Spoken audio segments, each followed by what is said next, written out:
right, hello and welcome to this DecisionWise webinar. My name is Charles Rogel. I'm the Vice President of Consulting Services and I'll be your host today.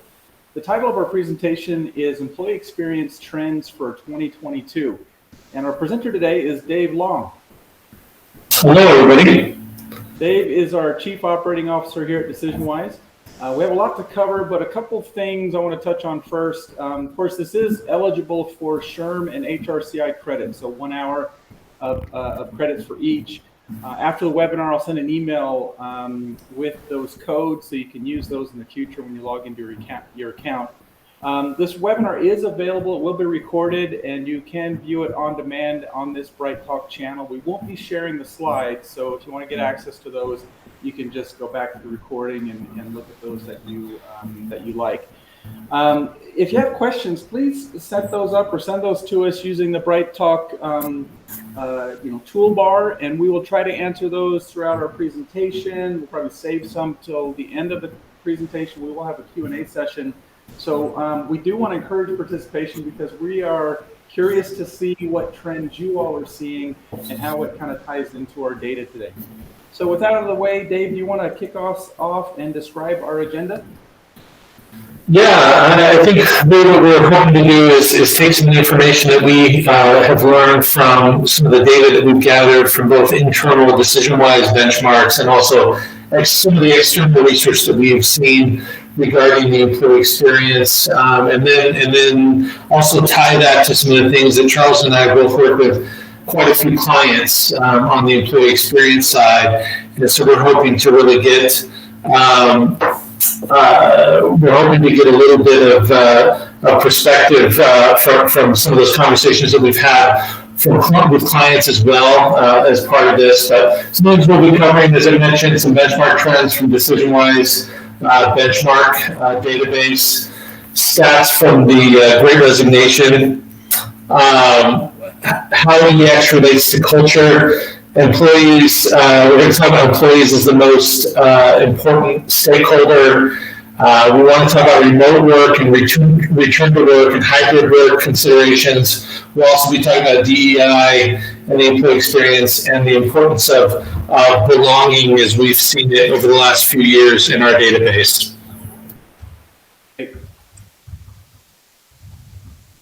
So as we progress here, and maybe I'll set this up, Dave, and have you chime in. As we've been talking to clients and debriefing employee survey results, and as they are, as we're looking at the topics that were important to measure in 2020 as we were in the thick of the pandemic, and then 2021 as we were kind of emerging, or at least thinking we were going to emerge from the pandemic, we saw these shifting concerns. So the first thing in 2020 was, of course, safety on the top of everyone's mind. How do we keep our employees safe? Most people that were office workers were working from home. Those that were, in the office or on the front lines, on the floor, whatever, working directly with customers, what kind of safety policies and precautions do we have in place? And of course, in 2020, we saw a lot of civil unrest around topics around diversity, equity, and inclusion. And so those, all of a sudden, we were measuring those topics more and more with our client. Before, we might have been measuring that with probably 10% of our clients, mainly those maybe in larger metro areas. In 2020, almost all of our clients started measuring this topic within their organizations. Communication became a priority. How do we communicate with people that are working from home or in this different environment, keeping people safe?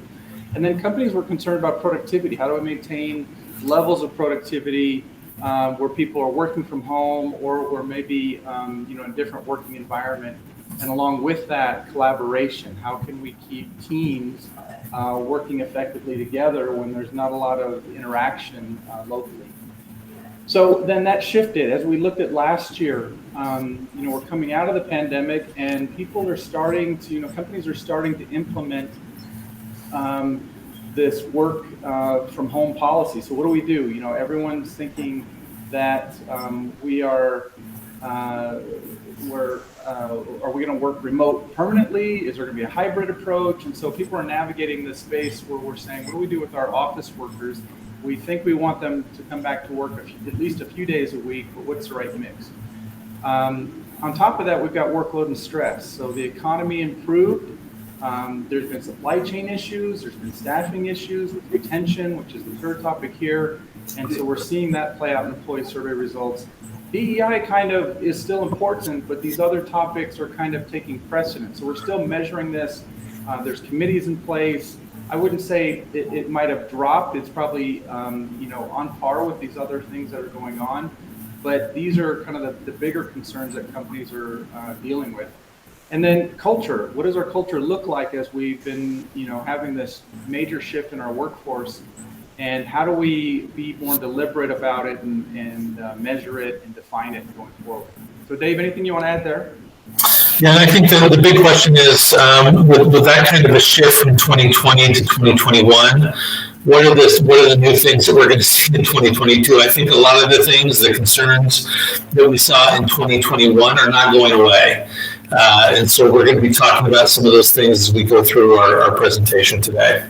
Perfect. And we are working on the audio quality, so we'll continue making some adjustments as we go throughout. All right, so a few benchmark trends here. Dave, do you want to talk to these, or how do you want to approach these slides? Yeah, let's go ahead and talk about them. So we just pulled out some of the data, and what we're doing is comparing 2020 to 2021, just to kind of show you some of the trends. What we saw from 2019 until 2020, from pre-pandemic to current day. All right, I think maybe, Charles, maybe it's best if you talk to it. Yeah, my audio is still not good. Yeah, so we're measuring these. These are kind of the main questions we're asking on most of our employee surveys with clients around this topic of intent to stay, but there's several topics. So first of all, I'm confident that this organization has a successful future. It's interesting, as we looked at just data that we collected in 2020 versus 2021, when the pandemic set in 2020, people were a little bit unsure. There were some layoffs in some organizations. It's still a relatively high score. 85% of people are agreeing with that statement. But it increased in 2021. And I think a lot of that is dependent upon the increase in business that people are seeing, how busy we are. A lot of people are hiring right now. And so they're seeing kind of in 2021, they saw an even better outlook for the future. And that actually plays into people wanting to stay with an organization too. Second question is recommending this organization is a great place to work. It's relatively even year over year as we're looking at these data points. And so what we found in 2020 is there was a lot of goodwill that was built up as people responded to the pandemic to help keep people safe. And so generally they would recommend it as a good place to work. And we'll talk about some safety things here later on. So a slight increase there. But then choosing to remain was surprising in our data in this question here, where we're trying to get a beat on, are people thinking that they're going to remain with this organization? What's their future thought on retention? It stayed the same. So in 2020, again, people kind of hunkered down a bit. They weren't quite sure the outlook for their organization. And but in 2021, we might have expected it to increase a bit. But again, we're seeing with the retention, the Great Resignation occurring right now.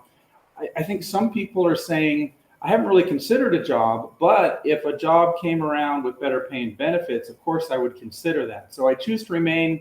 But again, we're seeing a very competitive market where people are willing to, offer higher wages or benefits to attract talent. And that wouldn't be reflected in these scores that we're seeing here. Dave, any thoughts? No, I think that's exactly the way I've seen it as well. Okay. So a couple more data points here. We were really concerned about work-life balance. Now, these questions, it was interesting. The top two questions here about this organization encourages and promotes a reasonable balance between my work and personal life, and my job allows me to maintain a healthy balance. Those weren't asked as frequently back in 2018 and 19, even in 2020.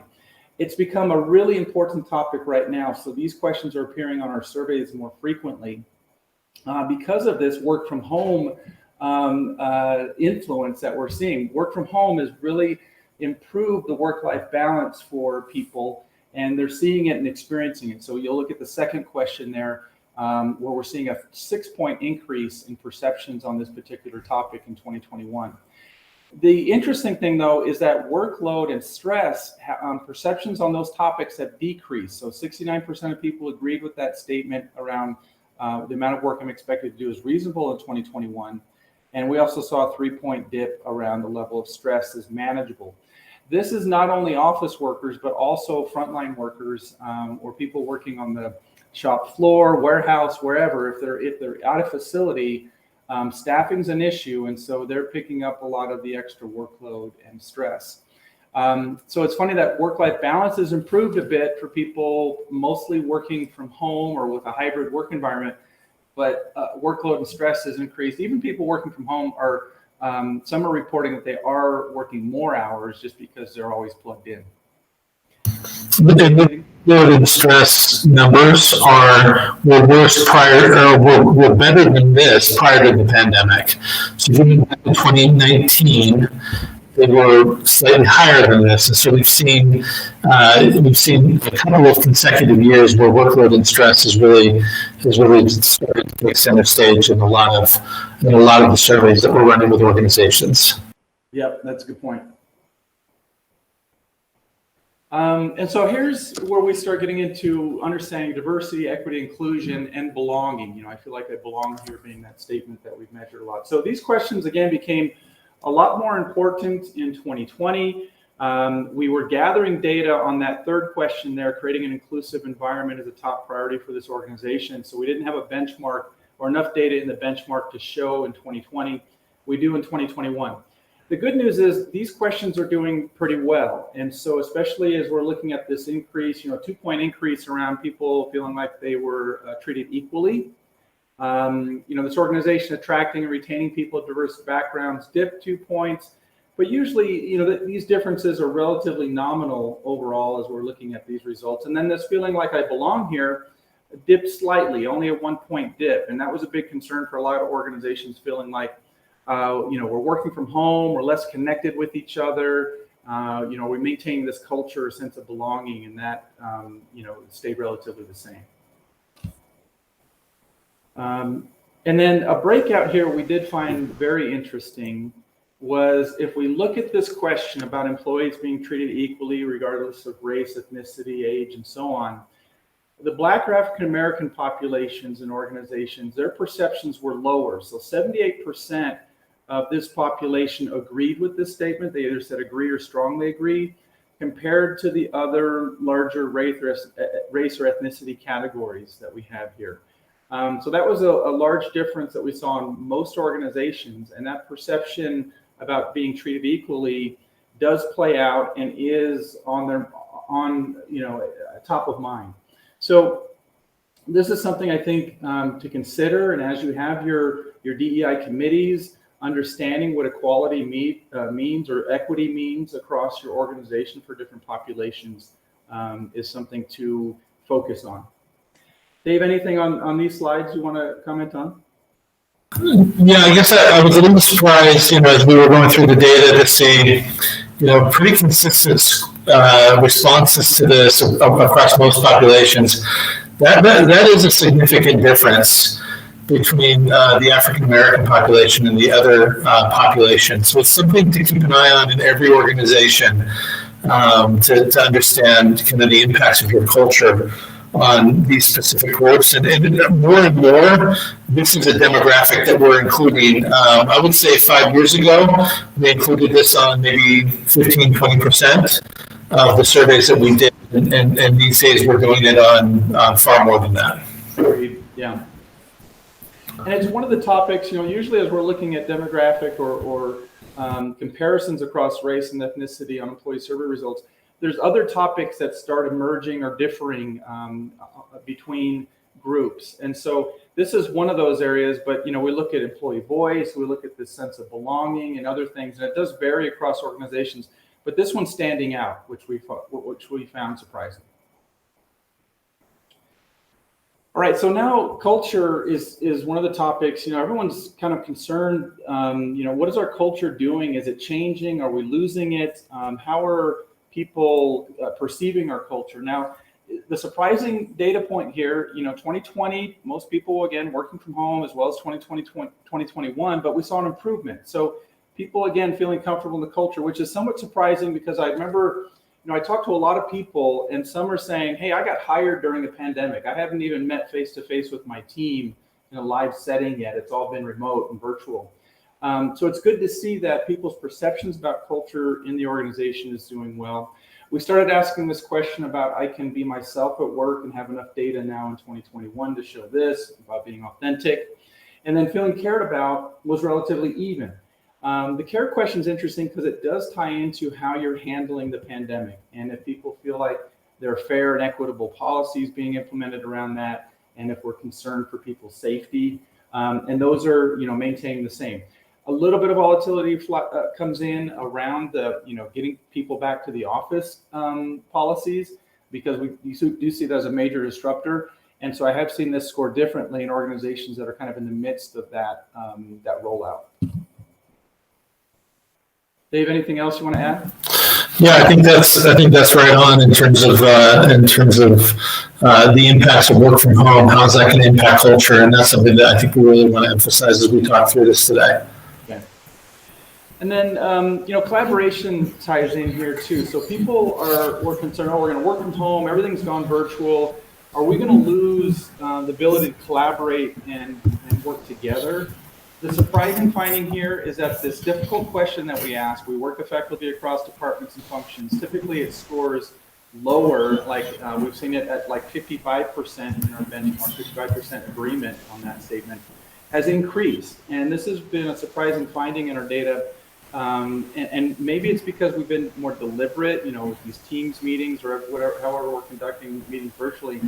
That has been effective. And even at the team level, when we look at people on my team collaborating and taking accountability for results, those are still high scores over the past 2 years. And so that has been a bit of good news. Yeah, we've long, for a long time, we work effectively across departments and functions with organizations. In fact, it used to be in the mid-50s in terms of favorable percentage prior to 2020. It took a big bump after the pandemic. I think that people were really figuring out how to collaborate, and they had to be a little more deliberate about it. And we see that. I was really surprised to see that continue to tick up, along with other communication measures, and we'll look at that as well. But for that to continue to tick up in 2021 was really interesting. Yeah, and that ties into communication. So the good news we saw as a pandemic setting is there was a flurry of communication, like weekly calls, video calls with the executive team. And so there's a lot more exposure from senior leadership to the general population of the company, which improved communication quite a bit. So supervisor communication improved, even though they were managing virtual teams in many cases. But this middle question, the organization communicates well with all employees about what's going on. We saw dramatic improvement in that particular statement before. And I think, Dave, that was sitting at about 56% favorable in 2018 and 2019. And so it has really improved and continues to score higher compared to what we've seen before.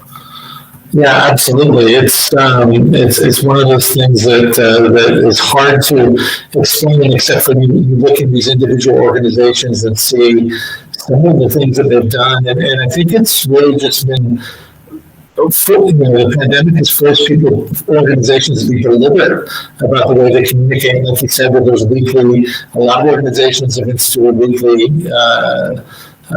meetings and updates and things like that.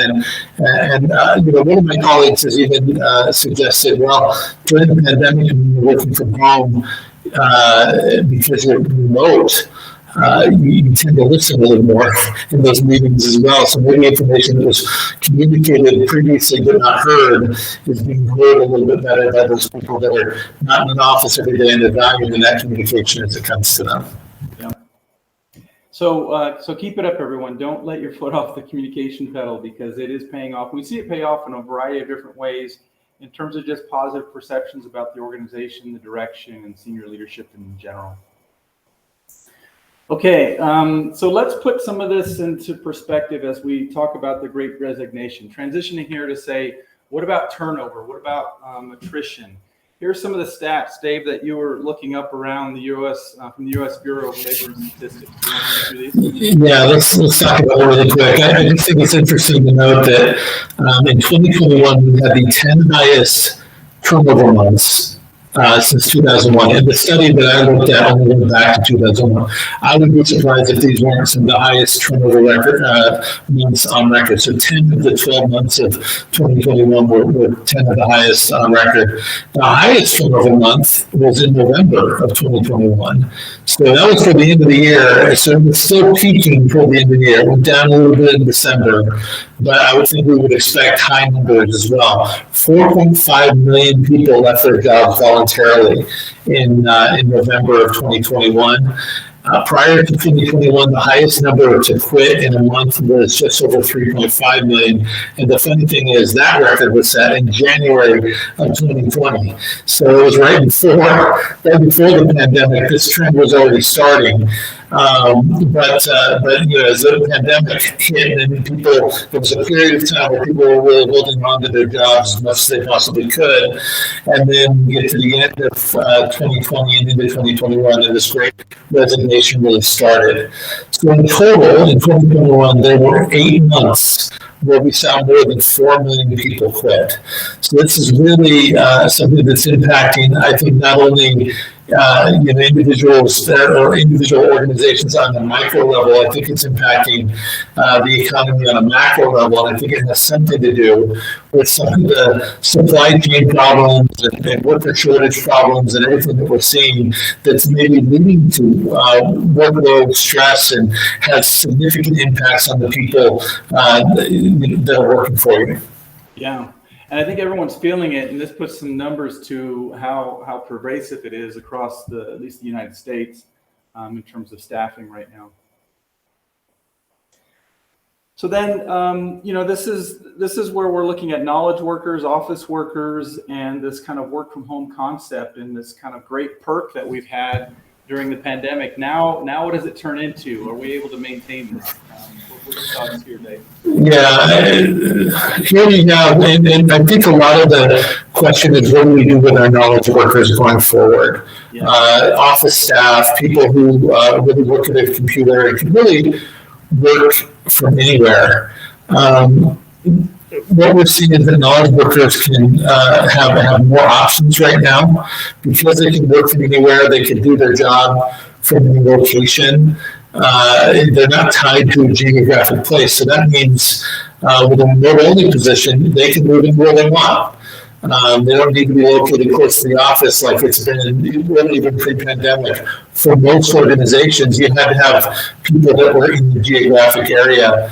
But that also means that companies can recruit from anywhere. So a company if you are a company in Iowa, a company in California can come in and steal your talent, and that person that they take doesn't even have to move from Iowa. They can work for a company in California from Iowa.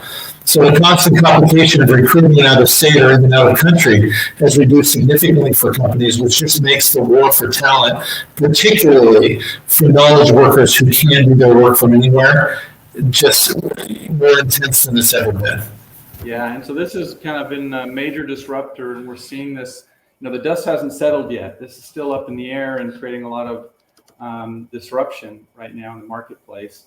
And those that can capitalize on this will do well, and those that don't, not so well. And we'll talk to that here in a minute. So let me kind of describe some of these definitions. We've been throwing some of these terms around as we're measuring these different topics, but there's kind of a hierarchy here. So when we talk about culture, you can see we're talking about kind of a set of values, norms, guiding beliefs, general terms here. But essentially, it's the way we do things around here. And what it really helps us to do is how to make decisions. So if we understand the culture and the way we do things, then me as a frontline worker, I know how to interact with customers better. I know how to make decisions. And so it helps to kind of not formalize, but informally create a good dynamic, or hopefully a good dynamic around how we get things done. The second piece is the employee experience. And so this is really the sum of all the perceptions that we have as an employee and our interactions with kind of in how we work. Essentially the impact of the culture on employees. And then finally that results in employee engagement, or at least drives employee engagement. So this state where we feel passionate and energetic about our work. So we would say the employee's emotional response to the employee experience. So if we create a good experience, people can choose to engage in that environment. They still have some ownership over their engagement, but we're trying to create this fertile ground where people can do their best work and be engaged in their jobs. And I think one of the points of confusion that we have a lot, and we need to clear up a lot when we're working with organizations, is that sometimes when we think about culture, we think about it in the same light as employee experience. What does it feel like to work in an organization as an employee? That really is, it's one slice of culture. It is, employee experience is just how the employees are, or the impact of the culture on the employees. So when we're working on employee experience, we need to understand that in trying to build engagement in an organization, we need to understand that engagement is an outcome of employee experience, and that employee experience is an outcome of organizational culture. So for us to impact employee experience and ultimately engage our employees more, we have to change cultures, or we must change, in other words, to make it more simple, the way we do things around here and how that impacts employees. And that's really how we can think about culture change as we're getting into this discussion. Let me just say this first of all: organizational culture, we think about it, especially as HR people, we think about it in terms of, well, this is what is the impact on employees, and that's important. But organizational culture, the way we do things around here, is going to impact how the organization treats customers, how it treats shareholders, how it treats the community around it, and employees. There's not just one singular stakeholder of the culture of an organization. There are multiple stakeholders. What makes employees unique is that if the employees experience the culture in a positive way or a negative way, but if they experience it in a positive way, they're likely then to improve the experience of customers, improve the outcomes for shareholders, and improve the organization's interaction with the community. Whereas if they experience the culture poorly, if their experience is poor in the organization's culture, then outcomes for customers, employee-driven outcomes for customers, shareholders, and the community worsen. So it makes employees, even though we have multiple stakeholders for organizational culture, it makes these employees a more critical stakeholder because they're really going to drive the outcomes of all stakeholders in the organization. So that's why we focus so heavily. When we talk about culture, we do this heavy focus on what's the cultural impact on employees and trying to understand that, because the employees really drive all the outcomes that we're looking for as a business. Yeah, those are ambassadors of the culture. So let's talk about some of the specific things that we've seen in the employee experience. One of them is remote and hybrid work and the impact that has. We have some statistics here that we're going to run through. This is not our own research. We're giving credit at the bottom of each of these where we found all of these. This is from the Pew Research Center. But Charles, you want to talk about some of the things we found here? Yeah, these are really interesting. And so you can see the first question here. Working from home has made it harder to balance work and personal life. Only 16% replied that. Or easier to balance work and personal life. 64% stating that when answering that question. 20% about the same. So we see work-life balance as a significant benefit or outcome to working from home. And then as we're looking at connection to coworkers, though, that's where we see the drop. So working from home has made them feel less connected to coworkers. 60% responded that way. Only 4% said more connected, and 36% though about the same. So again, maybe the introverts out there are saying, no, I'm getting the same amount of interaction I've always wanted. But yeah, this connection piece is the trade-off. And so how do we how important is connection is one question. How compared to work-life balance and productivity, And so that's the dilemma that we're trying to navigate and figure out as we implement these new hybrid work policies. I'll talk to this one, I guess, Dave, slide 21, the purpose of an office. This was some other interesting research from the same study from PwC. When we ask employees why, what they value in their office space, employers, they would say it's about productivity and a space to meet with clients, enabling them to collaborate, and then enabling our company culture. And so employers, definitely like to see butts in seats, right? We like to see cars out in the parking lot. That means we're busy, working together, productive. But employees look at it more as for collaborating or getting access to equipment or documents, meeting with clients, third, and then training and career development, fourth. So it's funny, it's entirely different in terms of perspective that employers and employees have about the purpose of an office. Dave, anything else you want to add there? Yeah, I think that's important to know, the difference between how an employee sees an office. Like if you just look at the number one thing that employees say, hey, the biggest purpose to have an office or to have a space to gather is for collaboration. And employers, this sort of low trust assumption that people aren't going to be productive if they're not working from the office. That's going to have to be something I think that changes over time. That perspective of, well, you have to be in the office to increase productivity. That's going to have to be a perception that's changed over time.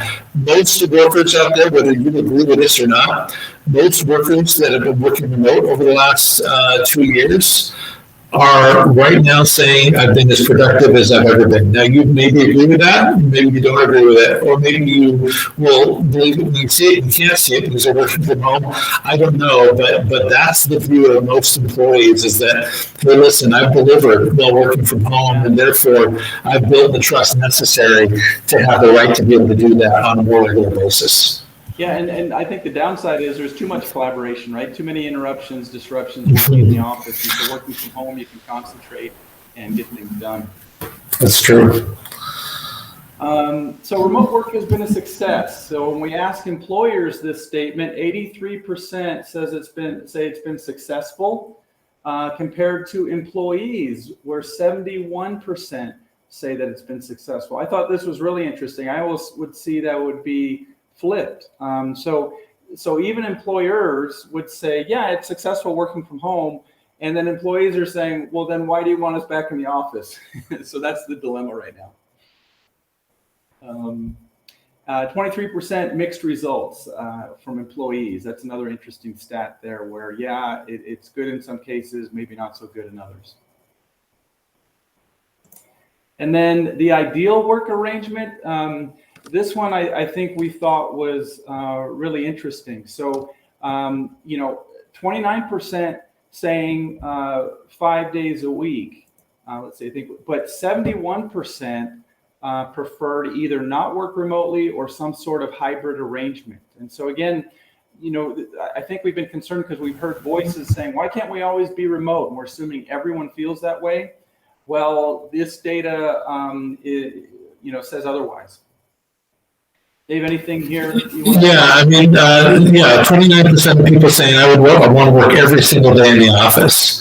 And then most people, if you look at this, only 8% of people say, well, I don't want to work remotely. Mm-hmm. But most people fall somewhere in between, where, we can say like 63% of everybody falls into this category where they're saying, well, I would really like some sort of hybrid arrangement.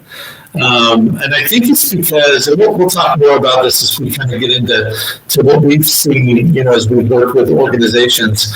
But one of the things that I'm seeing is that one of the most valuable parts pre-pandemic for people about their work life and one of the reasons why they want to work, why they want to go to work every day, is the social interactions that they get to have. And so just saying, well, we're not going to have an office anymore, we'll just shut down the offices and everybody works from home, may not be the ideal thing. It would work for, probably 29% of your people.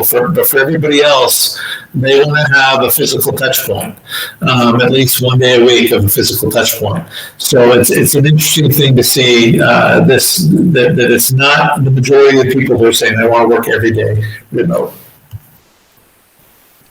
And another more recent stat as we're looking at this. So Boston.com did a readers poll. So it's not, I wouldn't place it as high as maybe a more extensive poll from PwC or another Pew Research Center. But it is interesting data because it's more recent. This was just taken at the beginning of March 2022. And, a remote work preference, 65%, hybrid, 30%, back to the office, 5%. So again, we saw 30% in the PwC study, 29% said remote full-time. Here, only 30% are saying remote or hybrid comparatively. So, we're seeing, this is still settling. We're not quite seeing or know for sure the mix, and it will depend on your workforce and type of work as well.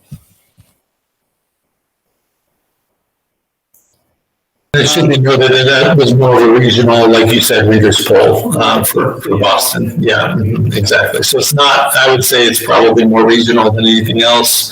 And you'll have to understand what's going on in your own workforce and what they want. All right, so here's some of the impacts on remote work. Dave, you want to run through? Yeah, I think we need to understand the balance between these two sides. On the individual side, the implication of remote work is that if I'm an individual, the market for jobs that I can go out and get becomes much larger.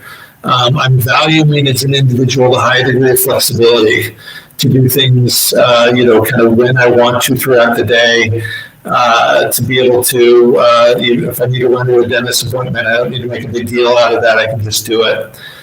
But it's also, especially those who were hired post-March 2020. Anybody who's been hired within the pandemic, it's been difficult for those folks to assimilate into the culture. They've never, some of them have never met their colleagues in person. Some of the people listening may have experienced some of this, but we've seen difficulties for them to really assimilate into the culture. And one of the biggest things that are missing from the culture is the day-to-day connection with team members. That's been lacking. That's been historically, we go back to the 90s of doing employee surveys. Historically, the biggest thing that people value about their job is their connection with team workers, with teammates. And so we want to, that is something that we want to make sure as we go forward, if we are doing remote work, that's something that we're preserving. Also, some feedback I've received from people that are working from home is it feels like instead of work from home, it feels like I live at work. I'm always in the office because my home is my office. And that maybe sometimes pulls me. It's hard to draw the line between what's my personal life and what's my professional life because I get pulled away during my work day for personal things. And I get pulled away during my personal day for work things, and the line continues to blur when I'm working only remote between my work and personal life. So that's an interesting insight that we've heard from people. On the organization side, and whether the organization is willing to take advantage of this or not, the reality is your hiring pool is expanded if you're willing to offer remote work. If you are a business in Arizona and you can hire someone in Minnesota to do your work, then to do work in the organization, then you have a much higher or much larger talent pool to draw from. You may, if a lot of people are working remote, be able to save some costs in office space, reduce that. Might be difficult to do with hybrid work, but that's a possibility. I would say the organizations are worried about establishing a consistent culture where people are, remember the definition that we had of culture. One of the things is we see and understand how other people act and behave, and therefore we act and behave the same way. If we're not able to see that in an organic way, then how do we make sure people understand what is our culture? And we have to be more deliberate about teaching that to new members as they join. And then difficult to monitor employees' work. That's something that, remember, we looked at what does an organization think is the purpose of an office. One of the things they said was increased productivity. This is a concern. This is not something to sweep under the rug. We do want to be able to understand productivity measures, efficiency measures, quality measures of people that are working remotely. If we can't see it every day, that's not a concern that we want to just say, well, that doesn't matter. It absolutely does matter for the well-being of your business. And then the other thing is, organization, if we can't have kind of the organic everyday collisions between managers and direct reports, we need to create more formalized feedback mechanisms. And that's also true for employee voice. When people, how are people able to share, their experience with the organization? If they're not there every day and they're not talking about it every day, they need more and more opportunities to share their voice with the organization as well. So a few considerations. And maybe I'll run through these, Dave, and have you comment on some insights here. But as we're looking at this, so balances, basically added autonomy while still allowing for organic team connections. So how do we strike that right balance where we're still able to interact with our team, but work remotely or flexibly? Maybe it doesn't provide all the flexibility employees are looking for, so it will be hard to kind of meet everyone's needs or kind of hit that right mix. And there will be an adjustment period. So people's expectations are kind of offset right now. And once we kind of establish a new norm, then people tend to adapt and recalibrate, so to speak, and their happiness improves. Sometimes for organizations, it's difficult to reduce office space. We bought it, it's hard, maybe it's harder to lease out some of that space. So we got that on our hands. And then, but the upside is, we have established tools and resources to support remote work, so it was surprising how quickly we adapted to working remotely and had the tools we needed to get it done. What else, Dave? Anything you want to ask? Yeah, if you're hybrid, then that means that we're keeping an office open for people to work within that office, not 5 days a week. Yeah. And so you may think about, and a trend that we're seeing, for example, is more hotel offices, hotel cubicles, to be able to rotate people through, because not everybody's going to work there at the same time during the week. But if you're hybrid, then, having options for somebody to be able to come in that has an important client call, for example, to be able to have an office that they can come and hotel in for the day, could be one way to kind of get around just having the same, each person gets their own space. Now we have kind of more hotel spaces available within the office. Great. You want to talk to these?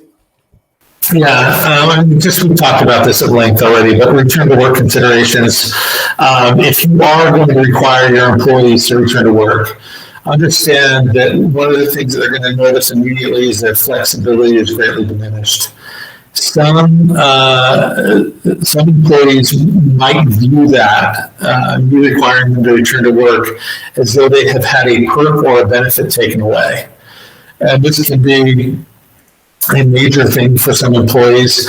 We have worked with some organizations, many organizations, where employees during the pandemic actually moved away. Knowledge workers that work on the computer and can use the internet to do all of their work, they moved to a different geographic location. And so now what do you do with those employees? It's a huge problem for some of the organizations, especially organizations that operate in areas where the cost of living is particularly high. People saw the opportunity to leave some of those kind of high cost of living places and to go to other places that don't cost as much. But now, some of those organizations are wanting people to return to the office, and maybe they want to return to the office in Seattle, but they live in North Carolina. So there's that complication as well. But also, one of the nice things about return to work is we can kind of go back to the status quo that we had pre-pandemic. Now, a lot of people were comfortable with that status quo, but it didn't always deliver the best results.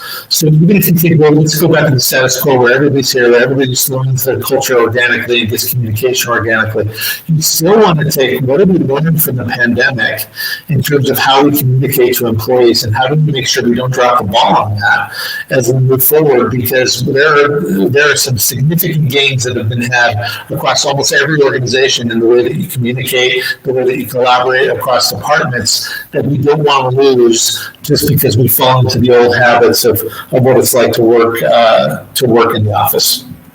Yeah, and I think one theme here people are saying is lack of trust. In other words, if you're going to force us in the office 5 days a week, well, that means you don't trust us to work from home, and we already proved that we could work from home. So why the lack of trust is how people perceive that.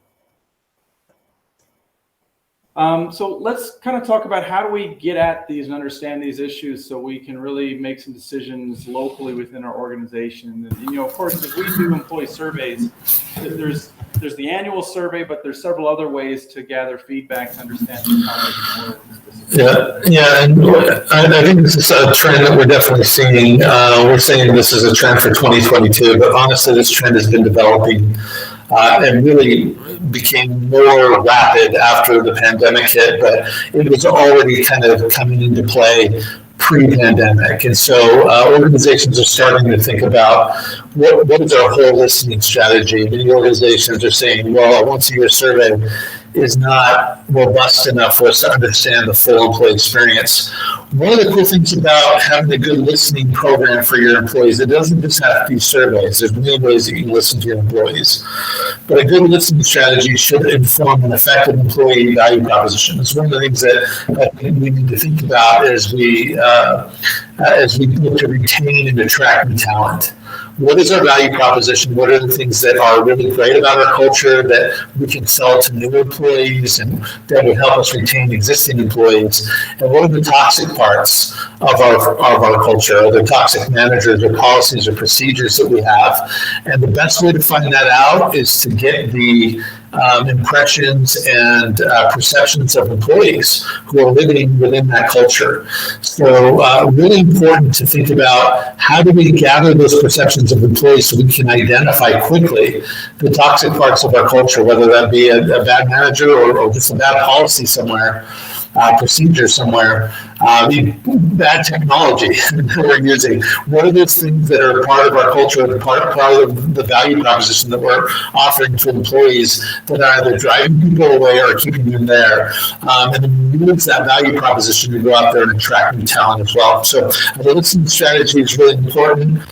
Something that we've seen kind of implemented as a life cycle sort of listening strategy is you still have an engagement survey, possibly a pulse survey built into your listening strategy, but you also have your other employee touch points. For example, someone's first hire, to talk about what was your interview process like, what were your first 10, 15, 20 days on the job like, what was your experience like, did you get everything that you needed in that? And then after the onboarding is completed at the 90-day mark, maybe they'll do an onboarding survey just to make sure, hey, you feel enabled to do your job, you have the tools, equipment, training you need to do your job and get productive with your job. And secondly, do you feel like you want to do your job? Do you feel engaged to do the work that you're doing in that onboarding survey? And then to give them more frequent touch points. So maybe you send out a survey on their anniversary to say, hey, tell me about the last year of work here. And then also for those people leaving the organization to get their impressions about why you're leaving. I can tell you right now, a lot of people are leaving. The biggest reason we see people leaving organizations right now is to find, more opportunity in terms of growth opportunity somewhere else or more money somewhere else. But for you to understand why are people leaving your organization, so you can kind of look at that and say, is there a way for us to adjust the value proposition we're offering employees in order to keep them here longer? So this is kind of a more typical or becoming more of the norm, that you're measuring at different parts of the employee life cycle, that you're gathering more frequent feedback, and you're looking at specific events or landmarks in a person's tenure with the organization to try to understand, okay, what's your experience now? We can adjust the employee experience. We can adjust the value proposition from there. Good point. Nothing yet on my end. So I guess let's transition here and talk about some of these other ways to approach some of these topics we've been bringing up. So when we're looking at diversity, equity, and inclusion, here's some of the trends that we're seeing around this topic. So Dave, do you want to address these as well? Yeah, I think before the pandemic, we have always offered diversity, equity, and inclusion questions as part of our survey. Prior, well in advance of the pandemic, we have had a model that we've been working from for DEI, but we haven't always been successful in getting organizations to include DEI related or specific, really explicitly ask about DEI policies in their employee experience surveys. That was maybe 10 or 15% of people prior to 2020. And now that percentage definitely exceeds more than half of the organizations that we work with are asking explicitly about DEI practices in their organization surveys. I would say that employees are demanding that their organizations take an explicit stance on DEI. That doesn't need to be an external stance on DEI, although I think there are some employee populations that do want their organization to take an external,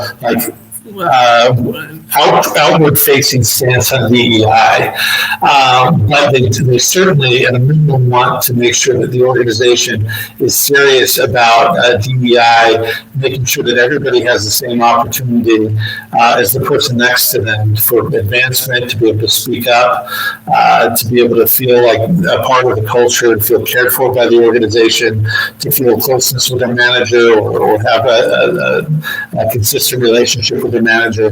They want to make sure that their organizations are committed to that.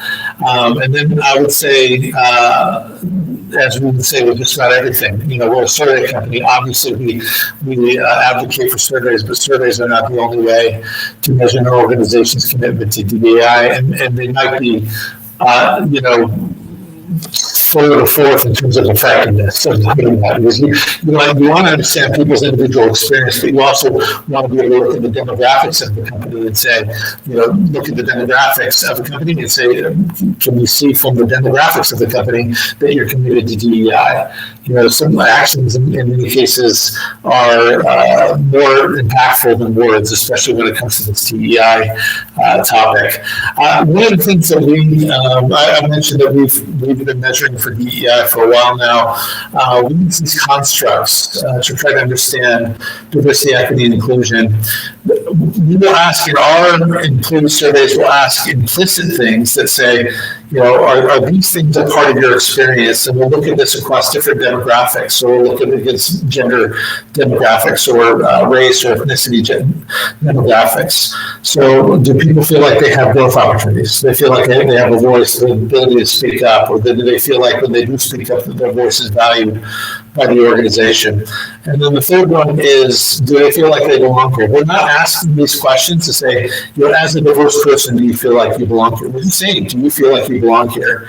And we'll allow people to kind of judge that, from their own experience. And then after we ask that question, we overlay the DEI metrics to see, okay, are there specific groups within the organization that are having a worse experience than others in terms of growth and voice and belonging? I highlighted belonging because we're going to come back to that. It's become such an important part of our research that I just want to make sure that we highlight that.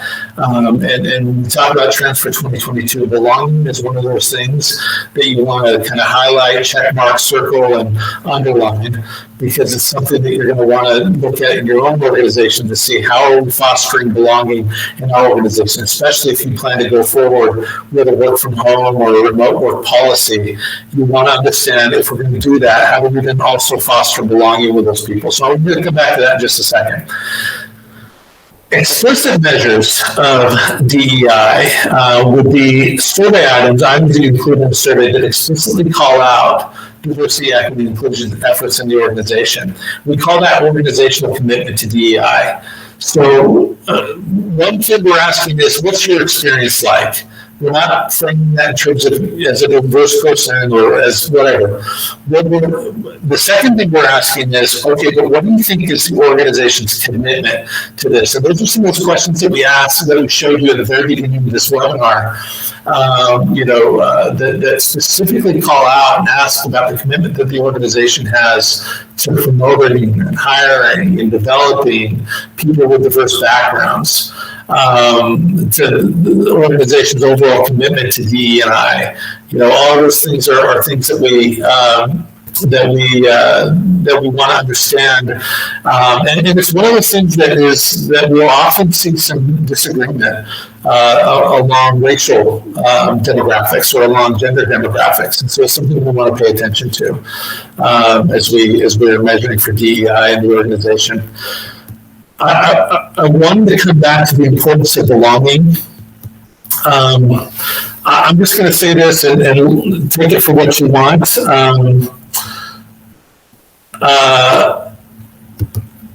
The top driver of engagement in our database, in the DecisionWise database, for the last 5 years has been, I feel like I belong here. That's the survey item. It's, I feel like I belong here.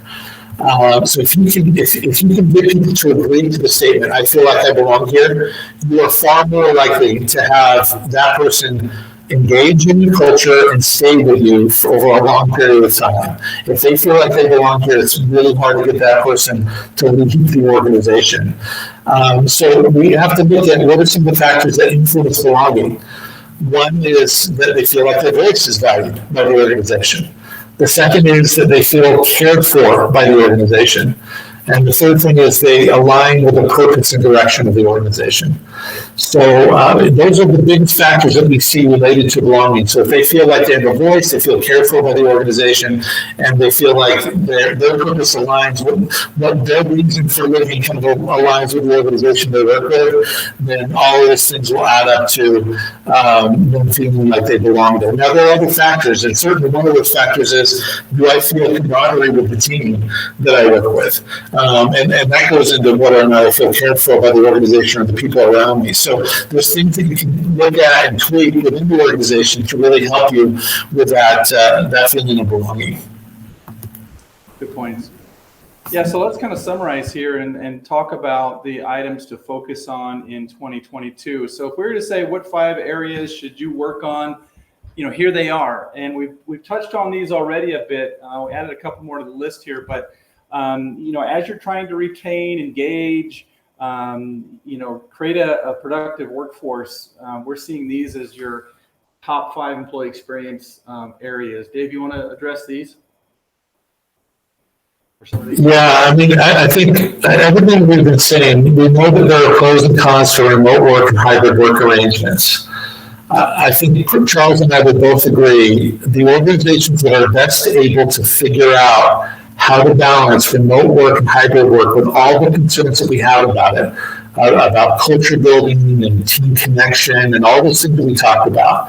I think those are the organizations that are going to win the war for talent, especially when we talk about knowledge workers. Now, Charles and I talked, privately about, well, there's different situations for if you work in a factory, or if you work, the front lines of a restaurant, or if you work but for knowledge workers, I think the organizations that really figure out the right hybrid work arrangements, they're going to win the war for talent. Yeah, and people are really looking for kind of equity here too. So if they feel like a certain population gets better, has better ability to work from home compared to others for no reason, they're very sensitive to that right now. So you have to be careful how you roll this out and promote it. That is very true. One of the things that we need to be aware of, just because we've seen in exit surveys, people are leaving, if they can get $1 more per hour, they will leave the organizations. There's a lot of wage sensitivity, and it's mostly because there's a lot of opportunity out there, but there's also inflation.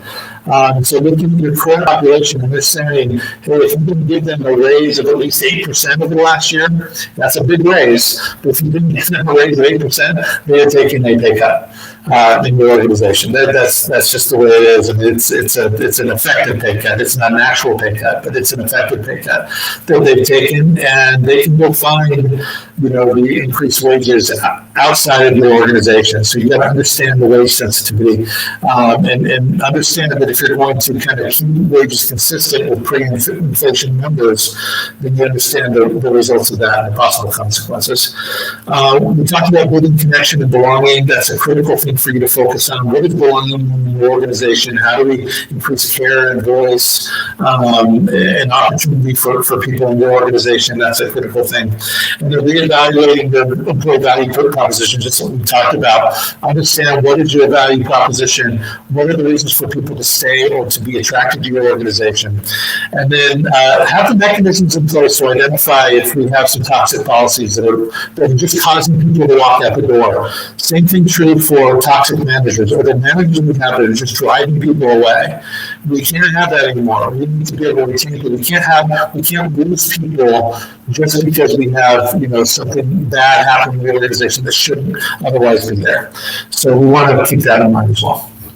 That's great, Dave. And when we just came up on our time limit here, we appreciate everyone attending this session today. Again, the slides will be available in the recording that you can find on Bright Talk, and we will be sending out an email to all the attendees with the codes for HR, CI, and SHRM ongoing learning credits. Thanks again, and thanks, Dave, for your contribution here today. Thanks, everybody. Bye now.